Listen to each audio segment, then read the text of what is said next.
الحمدللہ رب العالمین والصلاة والسلام علی محمد الامین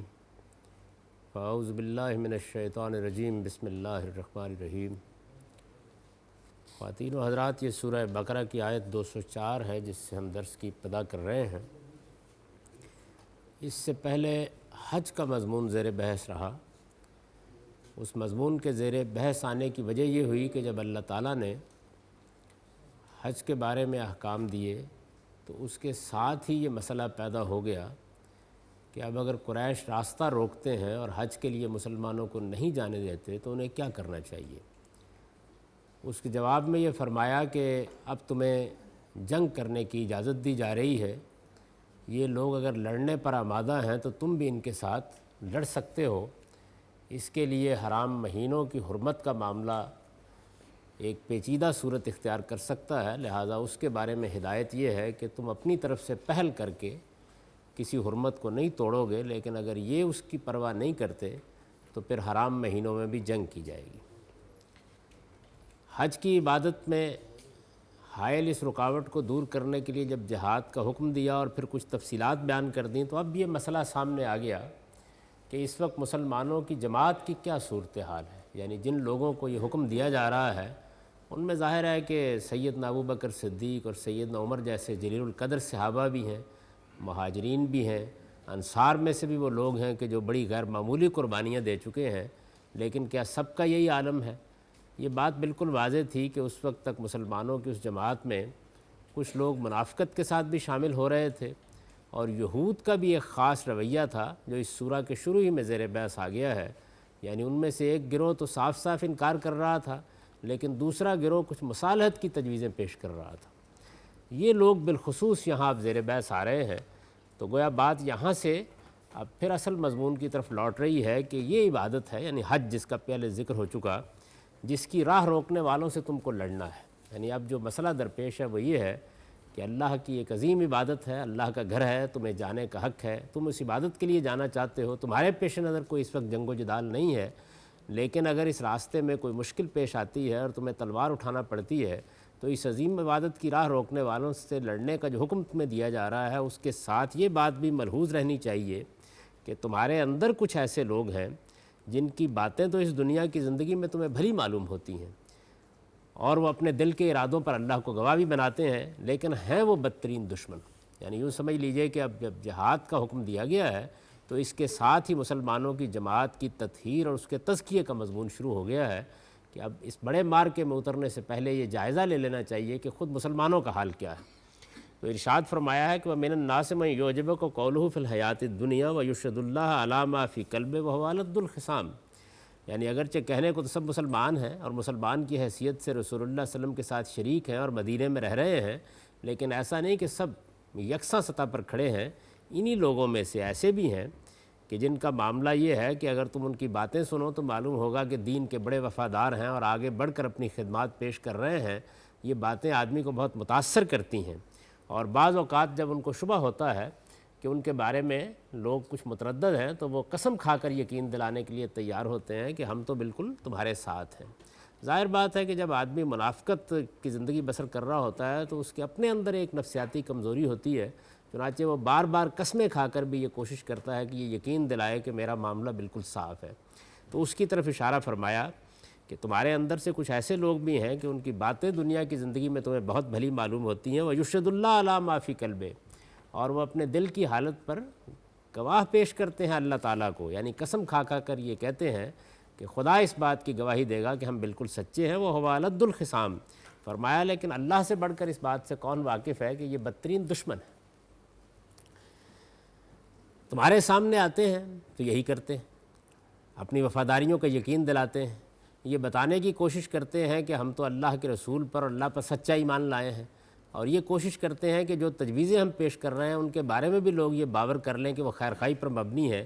لیکن ان کا عمومی رویہ کیا ہے؟ وَإِذَا تَوَلَّىٰ سَعَىٰ فِي الْأَرْضِ لِيُفْسِدَ فِيهَا وَيُهْلِكَ الْحَرْثَ وَالنَّسْلَ۔ جب وہاں سے ہٹتے ہیں تو پھر ان کی ساری تگودو اسی لیے ہوتی ہے کہ فساد پیدا ہو جائے۔ یعنی وہ مسلمانوں کے درمیان، قریش کے درمیان، یہاں کے لوگوں کے درمیان جنگ کی آگ بھڑکا دینا چاہتے ہیں۔ ایسا نہیں ہے کہ وہ بظاہر اپنے آپ کو مصلحین کہنے والے حقیقت میں اصلاح کے داعی ہیں، وہ جو معاملہ کر رہے ہیں اس معاملے کا نتیجہ بھی ان کو معلوم ہے۔ اللہ نے چونکہ یہ فیصلہ کر رکھا ہے کہ وہ اس موقع پر حق و باطل میں امتیاز قائم کرے گا، اس کو واضح کر دے گا، اللہ کا عذاب آئے گا ان لوگوں کے اوپر جو اس وقت پیغمبر کی اطاعت سے انحراف کرنے والے ہیں، یہ معاملہ ہونا ہے۔ اس بات سے وہ بھی بہت اچھی طرح واقف ہیں، اور جو رویہ اختیار کر رہے ہیں اس کا نتیجہ یہ نکلے گا کہ بجائے اس کے کہ لوگ یکسو ہو کر دین کی طرف آئیں اور اللہ تعالیٰ ان پر اپنا کرم فرمائے اور اس سرزمین میں کوئی جنگ کی آگ نہ بھڑکے، لیکن اگر یہی ان کا رویہ رہا تو پھر جنگ کی آگ بھڑکے گی، فساد پیدا ہوگا، لیفسد فیہا ویہلک الحرث والنسل، اور اس سے کھیتیاں تباہ ہوں گی، نسلیں تباہ ہوں گی۔ یہ معاملات کو اس طرف دھکیل رہے ہیں، یہ گویا نتیجے کو بیان کر دیا ہے کہ جو کچھ یہ کر رہے ہیں اس کا پھر یہ نتیجہ نکلے گا۔ یہ تو خیال کر رہے ہیں کہ یہ مصلحت کی تجویز لے کے آئے ہیں، بالکل یہی بات ہے جو سورہ بقرہ کی تمہید میں کہی گئی تھی، جہاں یہ بیان ہوا ہے کہ یہ کہتے ہیں کہ انما نحن مصلحون، ہم تو اصلاح کرنے والے ہیں۔ اس کے جواب میں اللہ تعالیٰ نے فرمایا تھا کہ الا انہم هم المفسدون، یعنی حقیقت یہ ہے کہ یہ فساد کرنے والے ہیں۔ اس کی وجہ یہ ہے کہ جو یہ تجویز پیش کر رہے ہیں اس کو اللہ تو اس وقت قبول نہیں کرے گا، معاملہ اس نے واضح کرنا ہے، اتمام حجت ہو چکا ہے، اللہ کے پیغمبر کی طرف سے بات واضح کر دی گئی ہے۔ اللہ تعالیٰ یہاں اب حق و باطل کی کشمکش پیدا کر دیں گے۔ راستے دو ہیں،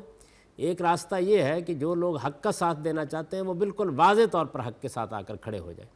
اس کا یہ نتیجہ نکلے گا کہ باقی لوگوں کا تذبذب بھی دور ہوگا، اور ان میں سے اگر کسی کو مرنا ہے تو وہ سوچ سمجھ کر مرے گا، اور جینا ہے تو سوچ سمجھ کر جیے گا۔ لیکن یہ درمیان کی صورت جو انہوں نے اختیار کی ہے، اس کا نتیجہ یہ نکلے گا کہ ان کو بھی شے ملے گی جو اس وقت دوسری طرف کھڑے ہیں، اور پھر جنگ و جدال کا بازار گرم ہوگا اور ایک کے بعد دوسرا مار کا ہوتا چلا جائے گا، اور امن کی جو صورتحال ہو سکتی تھی وہ ختم ہو جائے گی۔ ان کے اس اقدام کے نتیجے میں نسلیں بھی تباہ ہوں گی اور کھیتیاں بھی تباہ ہوں گی۔ یہ قرآن مجید نے اس کا نتیجہ بیان کیا۔ پھر فرمایا واللہ لا یحب الفساد، یعنی اللہ فساد کو کبھی پسند نہیں کرتا۔ اللہ کے پیش نظر تو یہی ہے کہ معاملہ یہاں تک نہ پہنچے، مرنے مارنے کی نوبت نہ آئے، یہ معاملہ اسی جگہ پر رہ جائے جہاں مکالمے سے، بات سے، دعوت سے، تبلیغ سے ایک صحیح نتیجہ نکل آیا کرتا ہے۔ یہ رویہ اسی وقت درست ہو سکتا تھا جب کہ ان لوگوں کو اس بات کا شعور ہوتا کہ ان کے اس عمل کے نتیجے میں واقعی کوئی اصلاح ہو سکتی ہے، لیکن یہ بھی جانتے ہیں، اللہ نے بھی ان کو بتا دیا ہے کہ فساد کے سوا اس کا کوئی نتیجہ نہیں نکل سکتا۔ وَإِذَا قِيلَ لَهُمُ اتَّقِ اللَّهَ، فرمایا کہ جب ان سے کہا جاتا ہے کہ اللہ سے ڈرو، یعنی صورتحال یہ ہے کہ چونکہ اندر سے صاف نہیں ہے،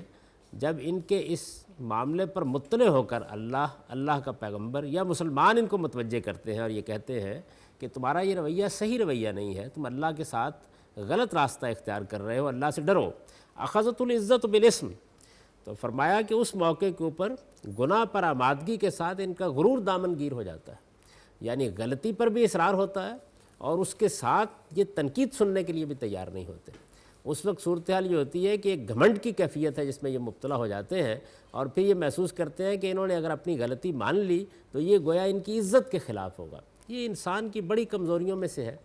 یعنی وہ بعض اوقات اپنی اس برتری اور تفوق کی جبلت کی تسکین کے لیے حق کے سامنے سرنگوں ہونے کے لیے تیار نہیں ہوتا، صحیح بات کے مقابلے میں بھی اکڑ جاتا ہے۔ یہ جو انسان کی کمزوری ہے یہ عام حالات میں بھی نمودار ہوتی رہتی ہے۔ چھوٹے چھوٹے معاملات میں ہم دیکھتے ہیں کہ لوگ آپس میں بات کرتے ہیں، ان کے درمیان کوئی کاروباری مسئلہ ہو جاتا ہے، کوئی اس طرح کا تنظیمی اختلاف ہو جاتا ہے، تو یہ چیز آڑے آ جاتی ہے۔ اگر ایک آدمی واقعی سچی جگہ پر کھڑا ہو اور وہ اصلاح کرنا چاہتا ہو معاملات کی، تو وہ 10 دروازوں پر دستک دیتا ہے تاکہ راستہ نکلے کہ اصلاح کی کوئی شکل بنائے۔ اپنی غلطی کو ماننے کے لیے تیار ہوتا ہے، اپنی کوتاہی کی اصلاح کرنے کے لیے تیار ہوتا ہے، پھر اس کا دامن کسی موقع پر بھی پکڑ کر اسے کہا جا سکتا ہے کہ تم اپنی بات کہو اور میری بات سنو۔ لیکن یہ چیز بعض اوقات انسان کے لیے ممکن نہیں ہوتی کہ اس کو اختیار کرے، جب اس کے اوپر یہ چیز پیدا ہو جاتی ہے جس کو قرآن نے یہاں اخذت العزت بالاسم، یعنی ایک غلطی کی ہوتی ہے، اس کے بعد انانیت کا ایک غرور ہوتا ہے جس میں آدمی مبتلا ہوتا ہے، اور یہ چیز پھر اس کو آمادہ نہیں ہونے دیتی اس کے لیے کہ وہ کسی چیز کو سنے، سمجھے، غور کرے، دو آدمیوں کے اندر بیٹھ کر بات کرنے کے لیے تیار ہو جائے، اپنی اصلاح کرنے کے لیے تیار ہو جائے۔ کاروباری معاملہ ہے تب،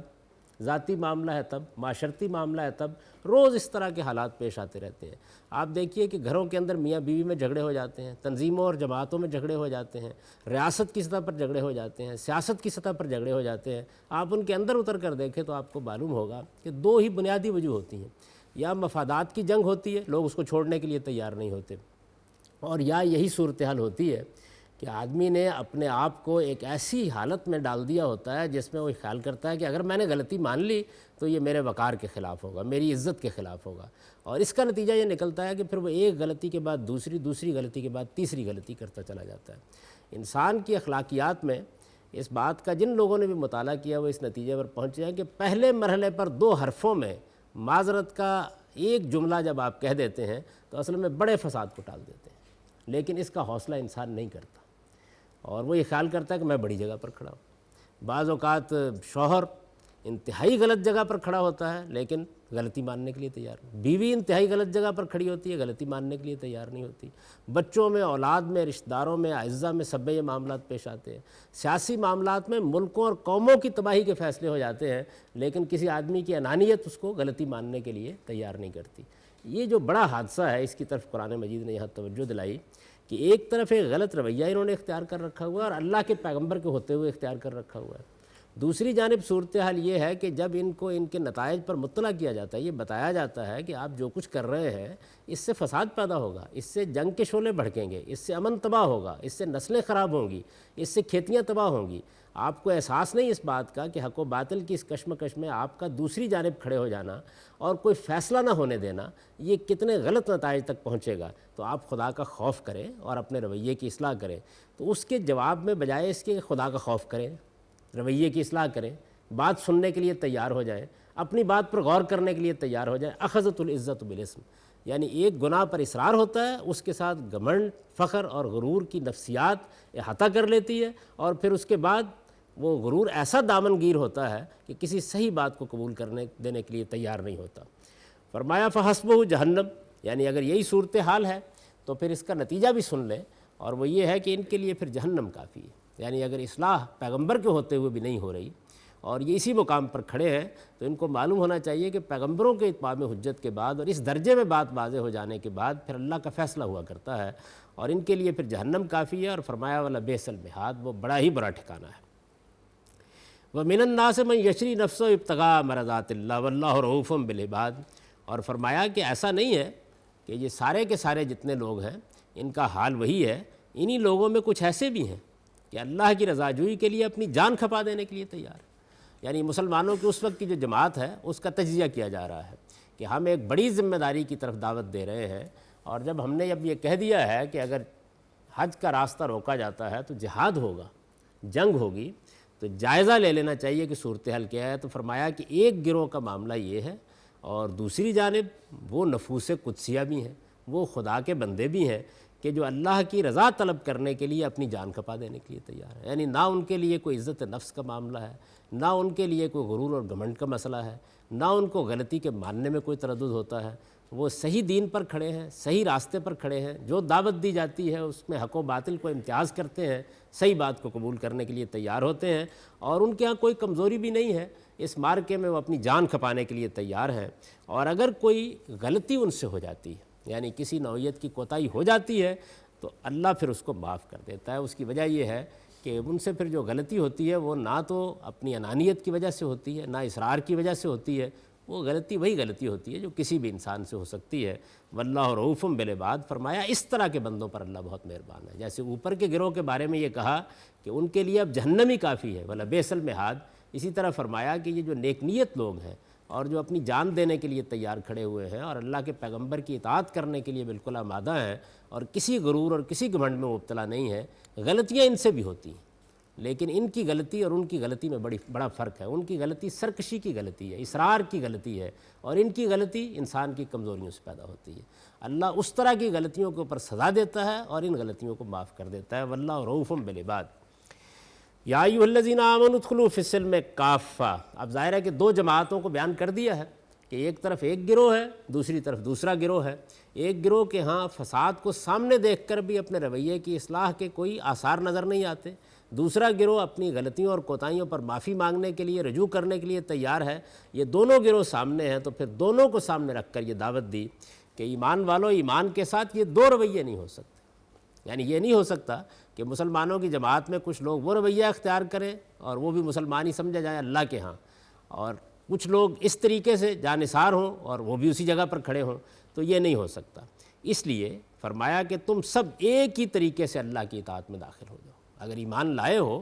تو پھر سارے مل کر ایک ہی طریقے سے اللہ کی اطاعت کرو، اللہ کے پیغمبر کی اطاعت کرو۔ یا ایھا الذین آمنوا ادخلوا فی السلم کافہ، ایمان والو پھر تم سب ایک ہی طریقے سے اللہ کی اطاعت میں داخل ہو جاؤ۔ ولا تتبعوا خطوات الشیطان، اور شیطان کے نقوش قدم کی پیروی نہ کرو۔ یعنی یہ جو راستہ تمہیں بتایا ہے یہ شیطان نے بتایا ہے، یہ افتراق کا راستہ، یہ فساد کا راستہ، یہ پیغمبر کی نافرمانی کا راستہ، خدا کے مقابلے میں سرتابی کا راستہ، یہ شیطان کا دکھایا ہوا راستہ ہے۔ انہ لکم عدو مبین، اور یہ بات یاد رکھو کہ وہ تمہارا کھلا دشمن ہے۔ فإن زللتم من بعد ما جاءتکم البینات، اب یہ کھلی کھلی تنبیہات تمہارے پاس آ گئی، یعنی اللہ تعالیٰ نے بالکل تجزیہ کر کے بتا دیا ہے کہ صورتحال کیا ہے۔ وہ لوگ جو اپنی طرف سے بہانے تراش رہے ہیں ان کو بھی متنبع کر دیا ہے، اور جن لوگوں سے کوئی غلطی حقیقت میں ہوتی ہے ان کو بشارت بھی دے دی ہے اور غلطی کے بارے میں بھی توجہ دلا دی ہے۔ یہ صورتحال ہے جس میں کھلی تنبیہات تمہارے سامنے آ گئی ہیں۔ اس کے بعد بھی اگر لغزش کھاتے ہو، فإن زللتم من بعد ما جاءتکم البینات، یعنی ایک تو یہ ہے کہ آدمی کو معلوم نہیں تھا، متنبع نہیں تھا، اس کو کسی نے توجہ دلائی نہیں تھی، نصیحت نہیں کی تھی، وہ غفلت میں پڑا ہوا تھا۔ اب تو صورتحال یہ ہے کہ تمہارے سامنے کھول کر ساری حقیقت واضح کر دی گئی ہے، اس کے بعد بھی لغزش کھاتے ہو تو پھر یاد رکھو فَاعْلَمُوا أَنَّ اللَّهَ عَزِيزٌ حَكِيمٌ، اللہ زبردست ہے، وہ بڑی حکمت والا ہے۔ اب یہ دونوں صفات جہاں اللہ تعالیٰ کی آتی ہیں تو ان میں ظاہر ہے کہ چند باتوں کی طرف اشارہ کرنا مقصود ہوتا ہے۔ ایک تو یہ ہوتا ہے کہ خدا کوئی کمزور اور ناتواں ہستی نہیں ہے۔ تم اگر معاملہ اللہ تعالیٰ کے ساتھ کر رہے ہو تو یہ سمجھ لو کہ وہ غالب بھی ہے، وہ توانا بھی ہے۔ اس کی تنبیہات کے باوجود اگر شیطان کی پیروی کرو گے تو پھر وہ عذاب میں پکڑ لے گا۔ یعنی یہ نہیں ہے کہ اللہ تعالیٰ تمہارے مقابلے میں کوئی کمزوری دکھائیں گے۔ شیطان کے پیرووں کے لیے جو عذاب اس نے مقدر کر رکھا ہے اس کی خبر اس نے پہلے سے دے دی ہے، اور یہ بات سمجھ لو کہ تنبیہ کرنے کے بعد پھر وہ پکڑے گا تو اس کی طرح کوئی دوسرا پکڑ نہیں سکتا۔ اسی طرح یہ بات بھی واضح کر دی ہے کہ ایسی ہدایات آ جانے کے بعد، اس طرح حقیقت کے مبرہن ہو جانے کے بعد بھی راہ حق کو چھوڑ کر جو شیطان کی پیروی کریں گے وہ خدا کا کچھ نہیں بگاڑیں گے تو اپنا بگاڑیں گے۔ یعنی اللہ تعالیٰ تو زبردست ہے، توانا ہے، اس کی قوت کا کوئی مقابلہ نہیں کر سکتا۔ تو یہ بات سمجھ لو کہ خدا عزیز ہے، وہ ہر نفع و نقصان سے بالاتر ہے۔ اس کے معاملے میں یہ خیال نہ کرو کہ تمہارے رویوں سے اس کو کوئی نقصان پہنچ جائے گا۔ تم جو نقصان کرو گے اپنا کرو گے، جو بگاڑو گے اپنا بگاڑو گے۔ اسی طرح جب یہ فرمایا جاتا ہے کہ وہ حکیم ہے اور اس طرح کے مواقع پر فرمایا جاتا ہے تو اس کا مطلب یہ ہوتا ہے کہ جو لوگ اس کی ہدایت پر قائم رہیں گے، جو لوگ اس کی ہدایت سے منحرف ہو جائیں گے، یہ کیسے ہو سکتا ہے کہ انجام کے لحاظ سے وہ ان کو برابر کر دے؟ اگر وہ ان کو برابر رکھے، ان میں امتیاز نہ کرے، دونوں کو ایک ہی لاٹھی سے ہانک دے، تو اس کا نتیجہ تو یہ نکلا کہ وہ کوئی حکیم نہیں ہے، پھر وہ کھلنڈ رہا ہے، اور اس کی یہ دنیا کسی حکیم کی بنائی ہوئی دنیا نہیں ہے، کسی صاحب حکمت ہستی کی بنائی ہوئی دنیا نہیں ہے، بلکہ کوئی تماشا گاہ ہے جس کے اندر مختلف کردار آتے ہیں، چلے جاتے ہیں، اور جو چاہتے ہیں کر گزرتے ہیں۔ وہ اگر گرفت نہیں کرتا، وہ اگر نتیجہ نہیں نکالتا، وہ اگر لوگوں کے اعمال کے لحاظ سے ان کی تفریق نہیں کرتا، وہ اگر نیکوں اور بدوں میں امتیاز نہیں کرتا، اور اس نے دنیا کو اسی طرح چھوڑ رکھا ہوا ہے، تو اس کا مطلب تو یہ ہے کہ پھر وہ کوئی حکیم ہستی نہیں ہے۔ اسی طرح یہ بتانا بھی مقصود ہوتا ہے کہ بدی اور نیکی کے نتائج میں بعض اوقات آدمی پر مایوسی طاری ہو جاتی ہے، کیونکہ اس میں دیر سویر ہوتی ہے، وہ اس کی حکمت کے مطابق ہوتی ہے۔ یعنی اللہ تعالیٰ ڈھیل بھی دیتے ہیں، بعض اوقات معلوم ہوتا ہے کہ بدی بہت پنپ رہی ہے، اس کے لیے بڑے اچھے حالات پیدا ہو گئے ہیں، ایسی اس کو مہلت ملی ہوئی ہوتی ہے کہ یہ لگ رہا ہوتا ہے کہ اس کے مقابلے میں نیکی کی قدر و قیمت ہی اللہ کی نگاہ میں نہیں ہے، لیکن یہ خدا کی حکمت اور کچھ دوسرے نتائج نکالنے کے لیے ہوتا ہے۔ تو اس وجہ سے اللہ تعالیٰ کو کمزور بھی نہ سمجھو، اور یہ بھی جان لو کہ وہ بڑی صاحب حکمت ہستی ہے، جب وہ معاملہ کرے گا تو پھر آخری درجے میں کر دے گا۔ اگر آج وہ ڈھیل دے رہا ہے تو اس لیے دے رہا ہے کہ اس کے قانون اور اس کی حکمت کے مطابق اس وقت ڈھیل ہی بہتر ہے۔ اس سے بھی کچھ نتائج نکالنا پیش نظر ہوتے ہیں، جب وہ نکلتے ہیں تو پھر واضح ہو جاتا ہے کہ اللہ نے کیوں ڈھیل دی اور معاملے کو کیوں مؤخر کیا۔ هل ينظرون الا ان ياتيهم الله في ظلل من الغمام والملائکہ وقضی الامر والى الله ترجع الامور۔ فرمایا اس درجے میں ہم نے حجت تمام کر دی، بات اس درجے میں واضح کر دی، اس کے باوجود کیا یہ اسی کے منتظر ہیں کہ اللہ اور اس کے فرشتے بدلیوں کے سائے میں نمودار ہو جائیں اور معاملے کا فیصلہ کر دیا جائے؟ یعنی بات واضح کرنے، توجہ دلانے میں تو کوئی کسر نہیں رہ گئی، اب ایک چیز باقی رہ گئی ہے،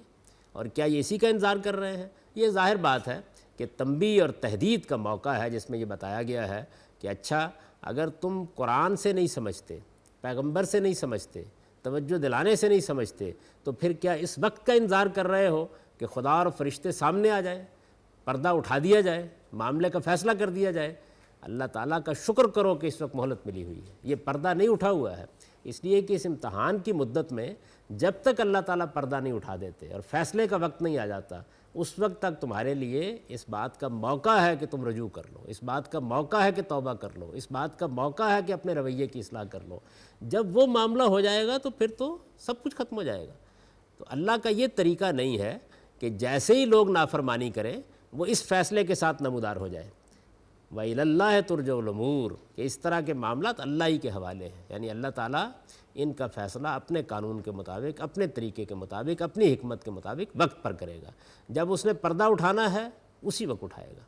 جب اس نے فرشتوں کے پرے میں نمودار ہونا ہے اسی وقت نمودار ہوگا، جب فیصلے کا دن آنا ہے اسی وقت آئے گا۔ اس نے اس کے لیے جو وقت مقرر کر رکھا ہوا ہے اسی کے اختیار میں ہے، تمہیں مہلت ہے، اس کے لیے جلدی نہ مچاؤ۔ سل بنی اسرائیل کم آتینہم من آیۃ بینہ ومن یبدل نعمت اللہ من بعد ما جاءتہ فإن اللہ شدید العقاب۔ تو یہ لوگ چونکہ زیادہ تر بنی اسرائیل میں سے تھے، یہود میں سے تھے، تو فرمایا اپنے بھائیوں سے پوچھ لو، ان کی پوری تاریخ تمہارے سامنے ہے، اگر کوئی شبہ ہے تو ان سے معلوم کر لو کہ اللہ تعالیٰ نے کتنی واضح نشانیاں ان کو دیں، یعنی پیغمبر ان کے اندر موجود رہے، قدم قدم پر ان کے سامنے اللہ کی نشانیاں نمودار ہوئیں۔ تم اس کا انتظار کر رہے ہو نا کہ پردہ اٹھا دیا جائے، اس کا انتظار کر رہے ہو نا کہ خدا آ جائے، تو ان کے سامنے تو کئی پہلوؤں سے یہ سب کچھ ہو چکا، لیکن اس سے کیا فائدہ ہوا؟ یعنی کیا اس کے نتیجے میں یہ سنبھل گئے؟ ان کے اوپر طور کو جھنجھوڑ دیا گیا، ان کے سامنے اللہ تعالیٰ نے دریا کو پھاڑ دیا، ان کے سامنے اللہ تعالیٰ نے چشمے بہا دیے، ان پر من و سلوہ نازل ہوا، کیا کیا نشانیاں ہیں جس میں اللہ تعالیٰ کی ذات و صفات کا غیر معمولی ظہور ہوا، اور انہوں نے دیکھا۔ تو ان سے پوچھ لو، ان کی تاریخ ان کے سامنے ہے، تم بھی اسی کا انتظار کر رہے ہو، اس سے کیا فائدہ ہوا؟ اور فرمایا کہ حقیقت کیا ہے؟ حقیقت یہ ہے کہ جو لوگ اللہ کی ہدایت جیسی اس نعمت کو پا لینے کے بعد اس کو گمراہی سے بدلتے ہیں، یعنی خدا کی ہدایت پیغمبروں کے ذریعے سے ملی، کتابوں کے ذریعے سے ملی، اس کے بعد بھی انہوں نے گمراہی اختیار کر لی، تو یہ بات سمجھ لو کہ پھر اللہ تعالیٰ کی وہ گرفت سے بچ نہیں سکتے، اس لیے کہ اللہ سخت مواخذہ کرنے والا ہے۔ اس سے یہ قانون معلوم ہوا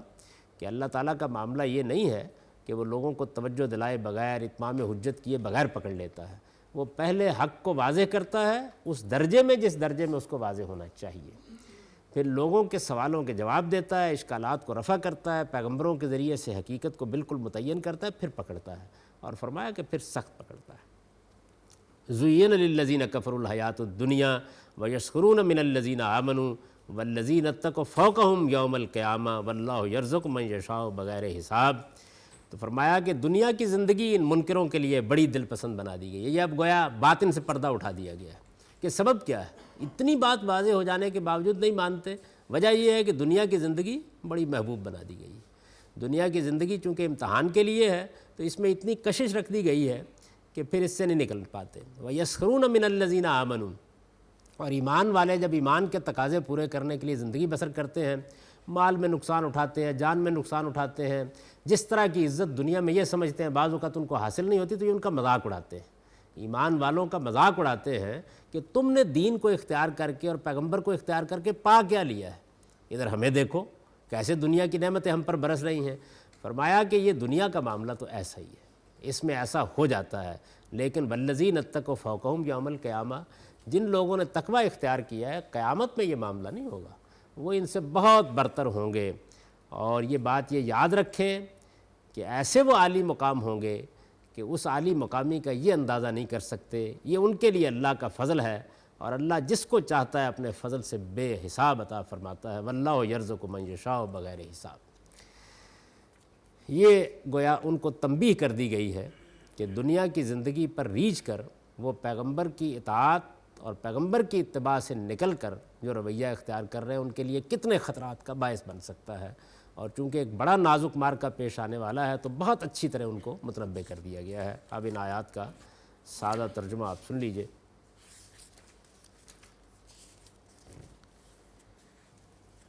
یہ عبادت ہے جس کی راہ روکنے والوں سے تم کو لڑنا ہے۔ اور ادھر صورتحال یہ ہے کہ تمہارے لوگوں میں کچھ ایسے ہیں کہ جن کی باتیں تو اس دنیا کی زندگی میں تمہیں بھلی معلوم ہوتی ہیں، اور وہ اپنے دل کے ارادوں پر اللہ کو گواہ بھی بناتے ہیں، لیکن ہیں وہ بدترین دشمن۔ تمہارے سامنے وہ یہی کرتے ہیں، اور جب وہاں سے ہٹتے ہیں تو ان کی ساری تگودو اس لیے ہوتی ہے کہ زمین میں فساد پھیلائیں اور کھیتیوں کو غارت کریں اور نسلیں تباہ و برباد کر دیں۔ اور تم جانتے ہو کہ اللہ فساد کو پسند نہیں کرتا۔ اور جب ان سے کہا جاتا ہے کہ اللہ سے ڈرو تو گناہ پر آمادگی کے ساتھ ان کا غرور دامن گیر ہو جاتا ہے، سو ان کے لیے جہنم کافی ہے اور وہ بہت برا ٹھکانہ ہے۔